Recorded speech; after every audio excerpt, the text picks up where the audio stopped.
Assalamualaikum warahmatullahi wabarakatuh. Untuk pertemuan minggu ini kita masuk ke materi terkait perancangan aplikasi website ya.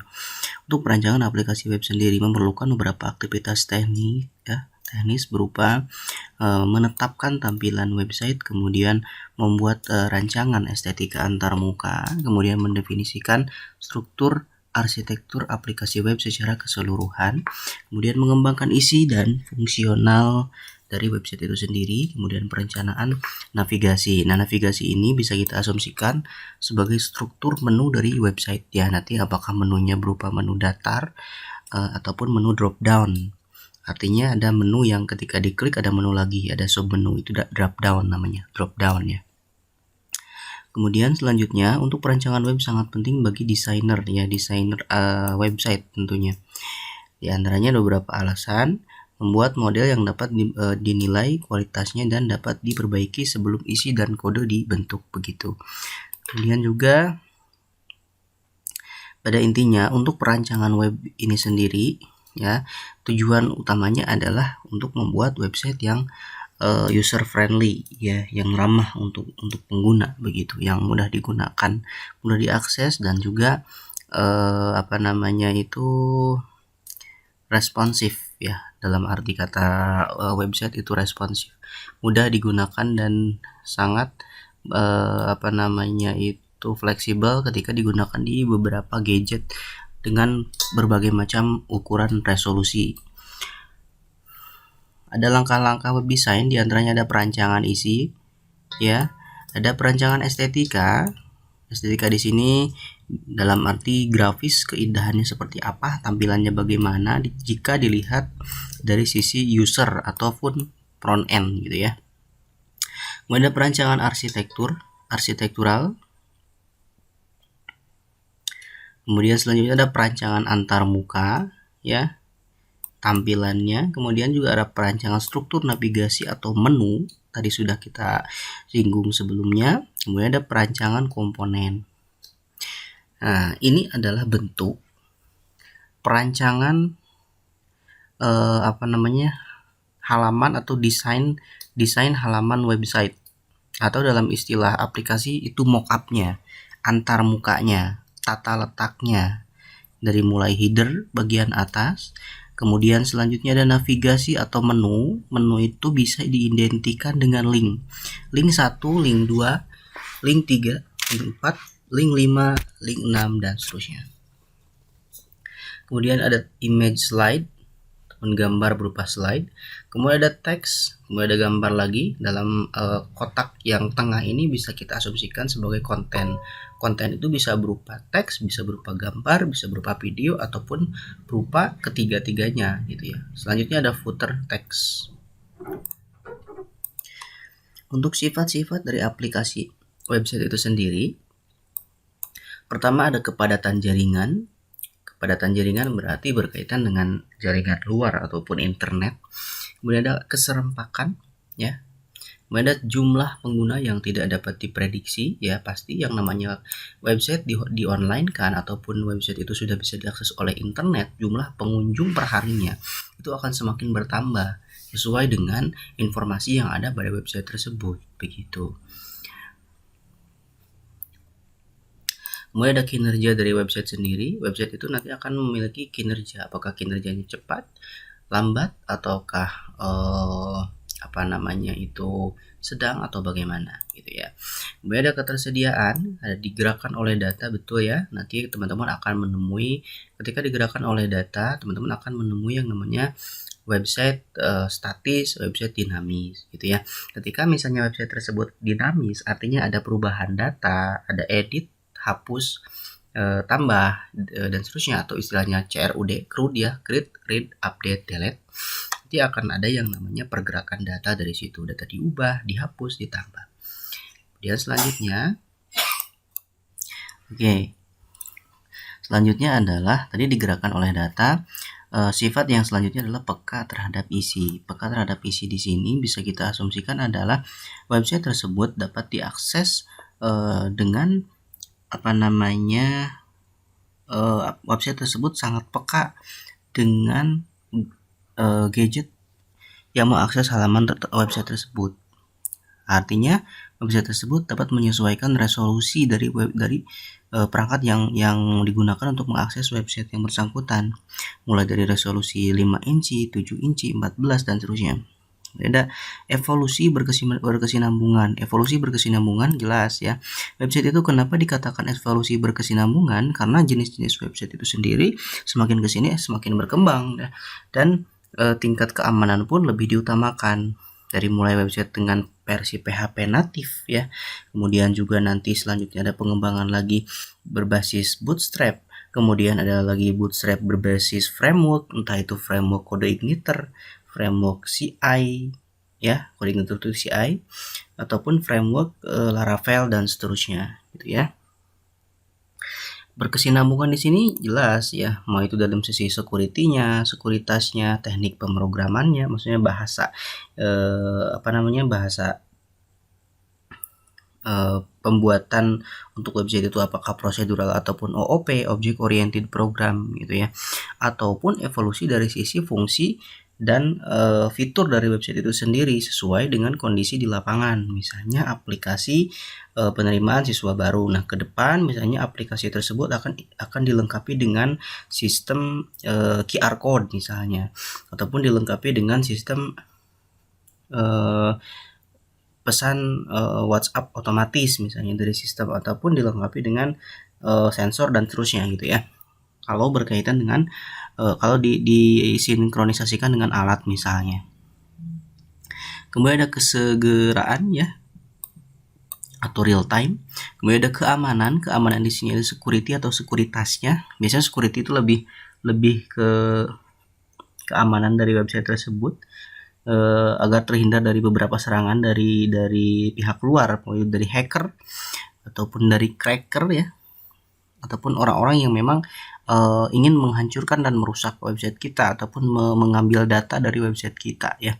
Kejahatannya banyak, mulai dari SQL injection, kemudian juga deface. Kalau deface itu mengganti halaman depan. Contoh misalnya ketika kita buat website dan ketika kita mengakses website itu kembali ada tulisan hacked by siapa gitu ya. Itu salah satu keamanan yang harus diperhatikan.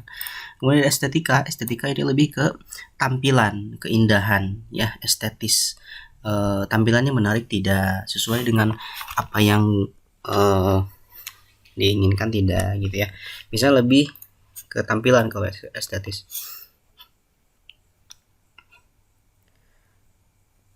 Kalau kualitas perancangannya ada keamanan, ketersediaan, skalabilitas. Selanjutnya adalah kualitas perancangan aplikasi website ya. Atribut kualitas diantaranya ada keamanan, tadi sudah dibahas terkait keamanan. Jadi untuk keamanan di sini adalah kemampuan aplikasi website dan lingkungan server untuk mencegah akses yang tidak sah atau tidak diperkenankan atau tidak diinginkan, dan mencegah serangan-serangan yang berasal dari luar. Dalam hal ini, keamanan itu serangan di situ dapat dilakukan oleh beberapa oknum ya. Oknum tersebut mulai dari hacker ya, cracker dan attacker. Barangkali ada istilah yang lain diantaranya tadi ya. Untuk hacker itu sendiri, hacker di sini biasanya identik dengan orang yang bisa menyusup pada halaman website dengan memanfaatkan bug dari website itu sendiri, tapi tujuannya hanya masuk ke halaman website kita gitu, ke halaman cPanel kita gitu, ke halaman hosting kita, tapi tidak punya tujuan jahat. Jadi hanya ingin mengecek dan mengetes keamanan dari website kita gitu.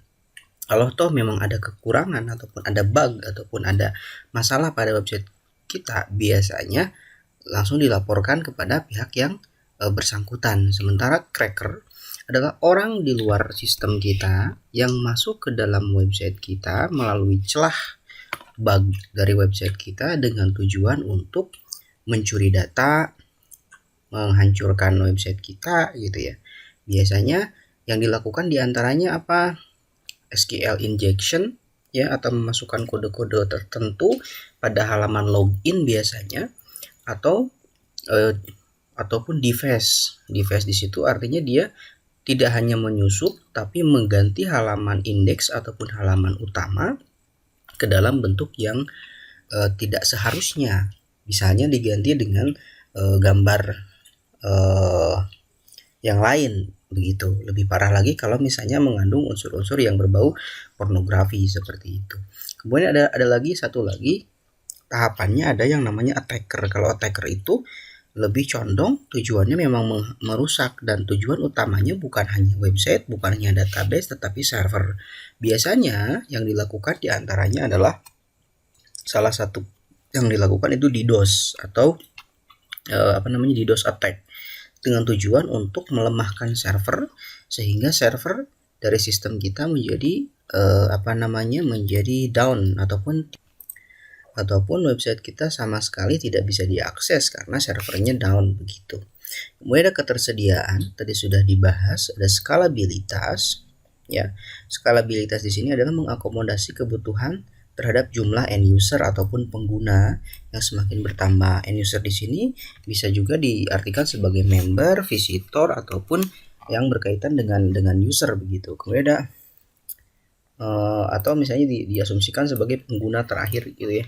Kemudian ada waktu untuk masuk ke pasar. Kalau ini berkaitan dengan pangsa pasar dari si website itu sendiri. Kalau masuk ke pasar di sini bisa diartikan pasar dunia maya ya. Masuk ke ketika website kita dibuat itu agar bisa diakses melalui Google, itu harus dipromosikan dulu ke Google. Biasanya linknya itu berupa google.com/add_url ya, seperti itu. Nah, contoh desain login dari sudut pandang keamanan. Ada user, kalau ini multi login ya, karena usernya bisa milih. Usernya itu apakah si A, si B, ataupun dengan kategori. Contoh misalnya user untuk website toko, misalnya ada kasir, ada admin misalnya, atau misalnya user untuk perusahaan, misalnya ada direkturnya, ada karyawannya gitu ya, ada admin, ada karyawan begitu.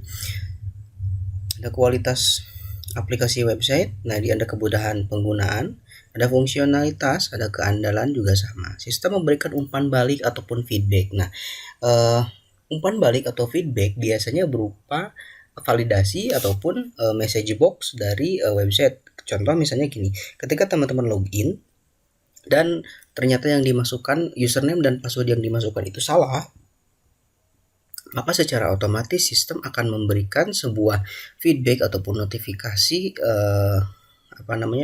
notifikasi lanjutan kepada kita bahwa username dan password yang kita masukkan itu salah gitu ya. Atau misalnya ketika ada sesuatu yang berkaitan dengan kesalahan kita, maka sistem sudah otomatis memberikan informasi yang akurat bahwa yang kita lakukan itu adalah sebuah kesalahan fatal, misalnya seperti itu.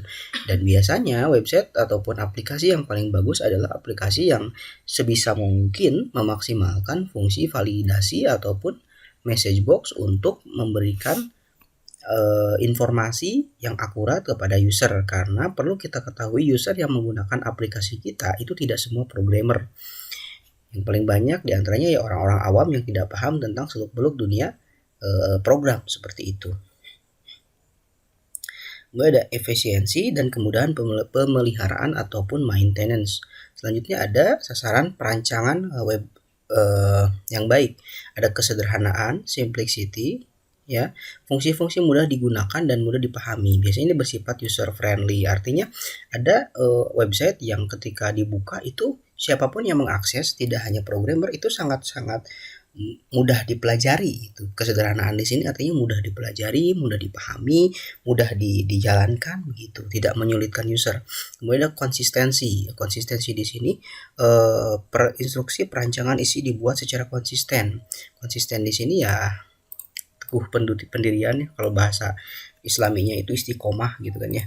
Nah, konsistensi di sini kalau memang dari awal, misalkan jenis fontnya, kalau memang dari awal fontnya itu berupa Times New Roman, berarti semua juga menyesuaikan. Kalau misalnya latar belakangnya warnanya putih, maka yang lain juga menyesuaikan yang berkaitan dengan warna putih gitu ya.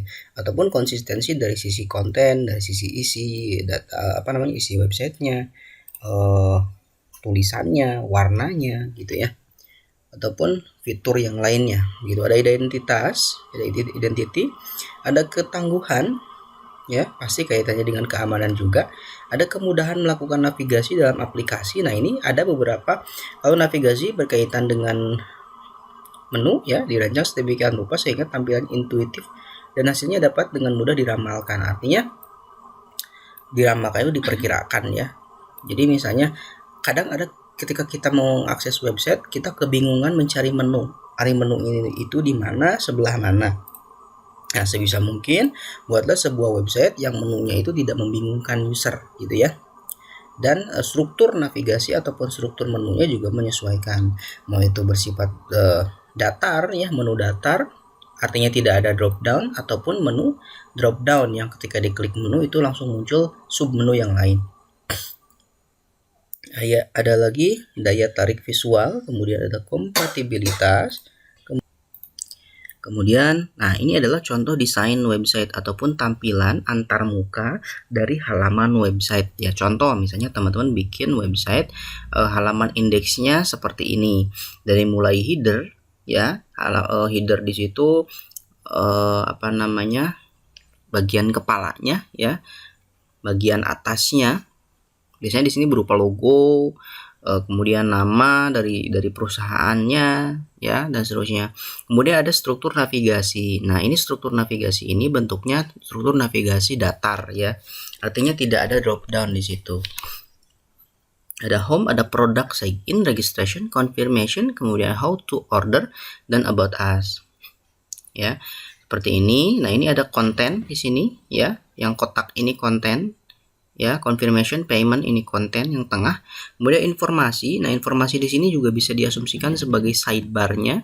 Kemudian ada lagi menu about us, how to order, contact us. Nah, ini tergantung dari selera teman-teman, tapi minimal ketika teman-teman bikin website itu sudah bisa membuat rancangannya dulu ya. Ataupun kita bisa memvisualisasikan rancangan dari website kita seperti itu. Ada footer. Kalau footer di bagian bawah itu biasanya berupa kontak, boleh. Kalau memang nggak kontak, biasanya ada copyright, siapa, tahun berapa, misalnya all right reserve, ataupun hak cipta dilindungi oleh undang-undang seperti itu. Apabila website kita di HKI-kan ataupun terdaftar di Kementerian Kementerian Hukum ya, itu sudah otomatis bisa kita cantumkan bahwa website kita dilindungi oleh undang-undang. Seandainya ada yang membajak, bisa kita tuntut sesuai hukum seperti itu. Kemudian selanjutnya ada rancangan antarmuka. Nah, ini adalah beberapa contoh rancangan antarmuka yang berkaitan dengan aplikasi, mau itu aplikasi website, aplikasi desktop maupun aplikasi mobile seperti ini ya, mobile Android seperti itu. Nah, ini contoh aplikasi desktop ya. Ini menggunakan Java biasanya kalau untuk ini untuk Java ya, tampilan seperti ini. Nah, ini untuk website yang lain ya, tampilan seperti ini.